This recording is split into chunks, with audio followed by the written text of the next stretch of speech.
Hi everyone and welcome back to Art a la Carte. So I receive a lot of questions regarding reference photos. How to use them? Where do you find them? What exactly is a reference photo? Is it okay to use a reference photo? So in this video I'm going to be answering the 4 top questions I receive about reference photos. Before we get into the video, I just want to thank Graphic for sponsoring this video. Graphic has the largest unlimited download library of graphics, photos, vectors, and images on the internet. With over 300,000 images, I find it really helpful as an artist and a YouTube content creator. Now you know I love to get you guys free stuff, so you're going to want to stay to the end of this video for 2 reasons. 1, I got you some free stuff. And 2, you get to help me choose the theme for the next video. Plus I'm going to be sharing a little bit more about graphicstock.com, so let's get started. So the first question I get asked a lot is, what exactly is a reference photo? A reference photo is a single photo or a group of photos that help inspire you to create a piece or give you the information that you need to create a piece, such as anatomy, positioning, point of view, color, all those kind of things. So question number 2 is, where do I find reference photos? A lot of artists, including myself, will tell you that if you want to draw something, the very best thing you can do is draw from life. A lot of times I'll go for art walks and I will just go out with my sketchbook to parks or different locations and just sketch what I see. But I can't always go out for an art walk before I draw something. So if I find something that I think, hey, this would be so inspiring for a painting or picture later on, I'll take a picture of it and keep it in my reference file folder. So this is one of my photo books that I have collected different photos and references of pictures I've taken, and I just cut them out and glue them here in this book. You can also go through and find pictures from different magazines and clippings and clip them in here again for reference. This is a book that I found at a secondhand store. It's kind of old and smells kind of musty, but the pictures are really great if you can get into it. So finding books like this about animals can give you lots of good ideas and photographs to go off of, which can be really helpful. What does a skunk look like when it's about to spray you? Things you might really want to know. This is the book that I bought for hairdressers to give them ideas for cutting hair, but I use it for getting ideas on drawing hair. Not every book has to be an art book. This is some sort of martial arts book that I found at a used bookstore. But if I ever want to draw some people doing martial arts, I can use this for reference to make sure that I get the poses and positions correct.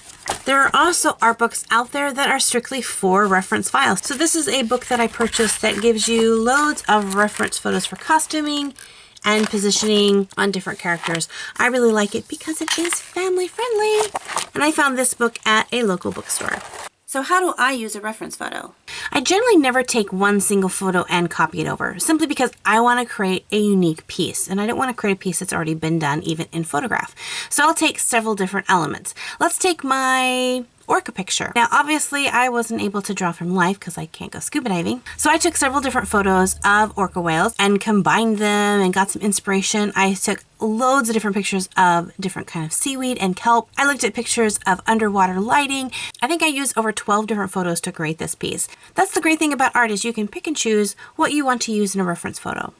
So I generally don't use just one reference photo, but a question I get asked a lot is it legal for me to use one reference photo and copy it line for line and make it look just like that picture? And the answer can be yes. So there are 3 ways that you can legally take a photograph or a reference photo and copy it line for line and not get in trouble. So one is if I have permission by the owner of that photograph to use it. So a lot of times that'll come if I'm doing a commission piece of something. I've done a few portraits in the past or recreations of a photograph, and that person sends me their photograph with the permission to use that photograph to then create their piece.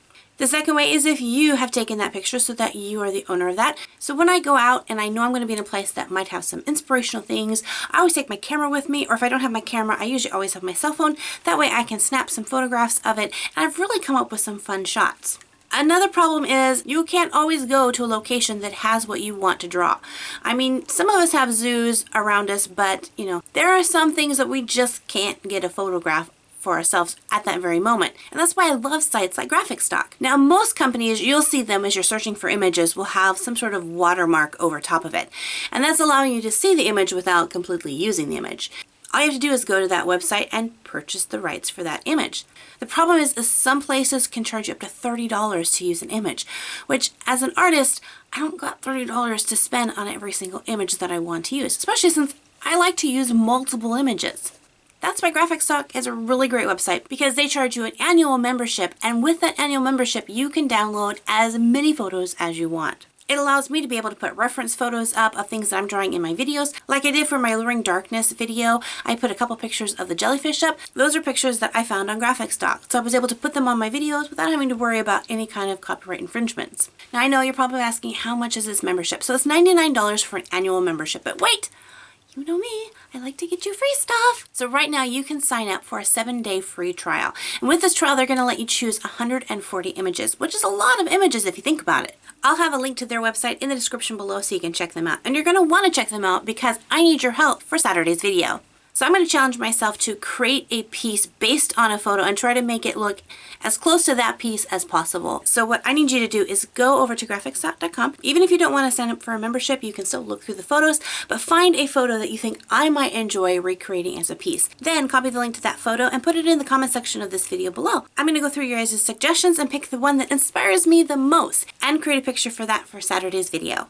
Now wait, there's more! If your suggestion was the one that I chose, I'm going to be sending you a digital copy of my picture that I create. Now I do need a little bit of time to be able to make the piece, so your suggestions need to be in the comments by Wednesday, August 17th by 6 p.m. Pacific Standard Time, because I'm going to need a little bit of time to create this piece. So I hope this answers some of the questions that you have about reference photos and how to use them. So thanks so much for hanging out with me. Until next time, God bless you guys, and we'll see you later. Bye-bye!